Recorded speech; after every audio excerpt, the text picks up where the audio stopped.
కదలిరా కదలిరా కదలిరా కదలిరా పిలుపు కాదు తెలుగుదేశ శంఖారావమురా కదలిరా కదలిరా రాతి యుగాన్ని వదిలి స్వర్ణ యుగం వైపు రారా ఇల్లేమో దూరం అసలే చీకటి గాఢాంధకారం దారంతా గతుకులు చేతిలో దీపం లేదు కానీ గుండెల నిండా ధైర్యం ఉంది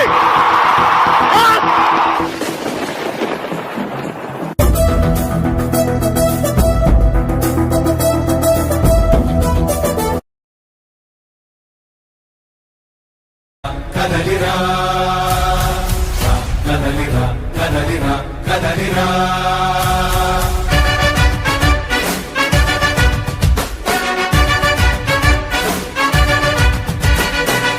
కదలిరా కదలిరా పిలుపు కాదు తెలుగుదేశ శంఖారావమురా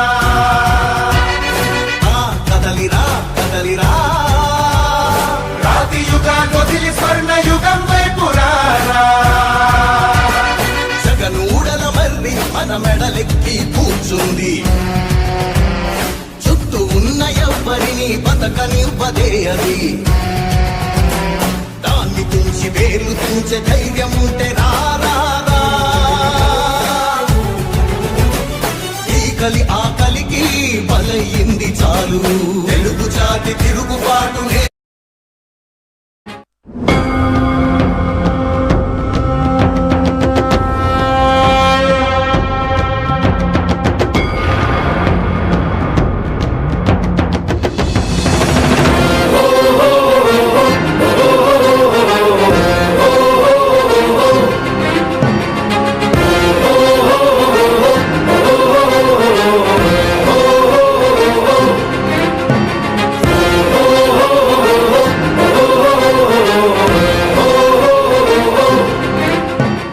రాజకీయాలంటే ఓట్లు సీట్లు మాత్రమే అని జనసేన పార్టీ భావించలేదు. ప్రజలకు మేలైన భవిష్యత్తు మార్గదర్శనం చేసేలా వారికి అత్యున్నత జీవన విధానాన్ని అందించేలా రాజకీయం ఉండాలని జనసేన పార్టీ మొదటి నుంచి బలంగా నమ్మింది, దాన్ని ఆచరించింది. ఈ కారణంతోనే 2014లో విభజిత ఆంధ్రప్రదేశ్ భవిష్యత్తుకు ఒక ముందు చూపున్న నాయకత్వం అవసరమని భావించి ఎన్నికల్లో జనసేన పార్టీ పోటీకి దూరంగా ఉంది.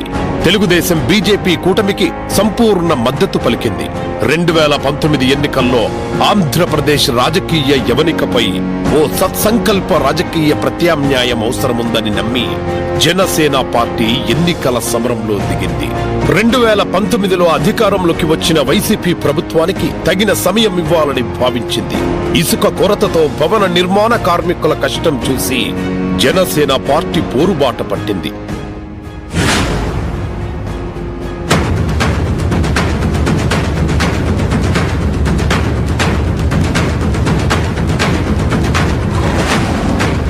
అప్పటి నుంచి నిర్విరామంగా వైసీపీ అరాచకాలపై అలుపెరగకుండా వివిధ మార్గాల్లో పోరాటం చేస్తూనే ఉంది.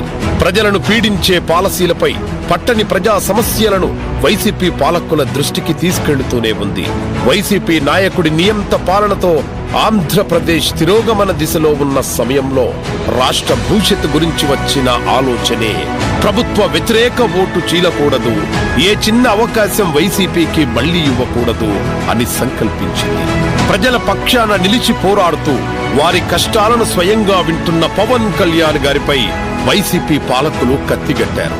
అందుకే జనవాణి కార్యక్రమం కోసం విశాఖ వెళ్లిన పవన్ కళ్యాణ్ గారికి అడుగడుగున ఆటంకాలు సృష్టించారు, హోటల్ గదిలోనే నిర్బంధించారు.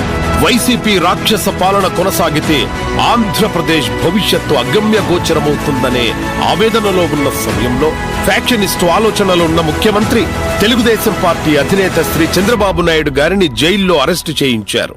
ఈ అక్రమ అరెస్టును పవన్ కళ్యాణ్ గారు ఖండించారు. అదే రోజు మంగళగిరి కార్యాలయంలో పార్టీ సమావేశానికి వస్తున్న పవన్ కళ్యాణ్ గారిని రాష్ట్ర సరిహద్దు నుంచి అడ్డుకోవడం ప్రారంభించారు. సుదీర్ఘ రాజకీయ అనుభవం ఉన్న శ్రీ చంద్రబాబు నాయుడు గారిని రాజమండ్రి జైల్లోనే కలిసి పరామర్శించడంతో పాటు జనసేన తెలుగుదేశం పార్టీల పొత్తు అవసరమని భావించి జైలు వద్దనే దాన్ని ప్రకటించారు. నేను మొన్నటి దాకా ఏ నిర్ణయం తీసుకోలే, ఉంటే బాగుంటుందని చెప్తున్నా. ఈ రోజు నేను నిర్ణయం తీసుకున్నాను. జనసేన తెలుగుదేశం కలిసి వెళ్తాయి వచ్చే ఎన్నికల్లో.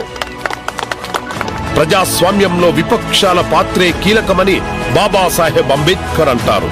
విపక్షాలపై కక్షగట్టి మరి పార్టీలను నిర్వీర్యం చేయాలని ముందుకెళ్లిన ముఖ్యమంత్రి ప్రతీకార వ్యూహానికి తగినట్టుగా ప్రజా వ్యతిరేకతను ఒకే గాడిలోకి తీసుకొచ్చి కంటక పాలకుడిని ఇంటికి పంపే ప్రతి వ్యూహం జనసేన టీడీపీ వేశాయి.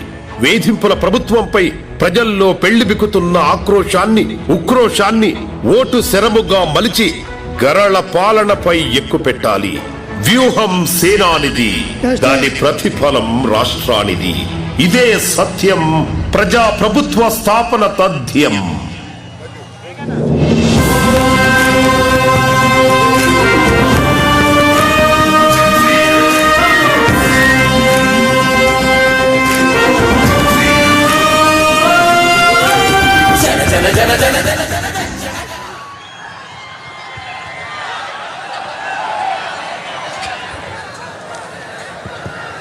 అందరికీ నమస్కారం.